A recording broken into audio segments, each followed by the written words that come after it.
Want to make your Roblox game more intense with exploding barrels? Here's how to do it in just 90 seconds. Step 1. Insert a barrel model into your game and name it Exploding Barrel.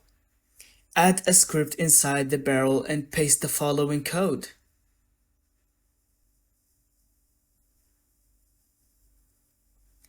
Tip: you can change what triggers the explosion, projectiles, players, or timers.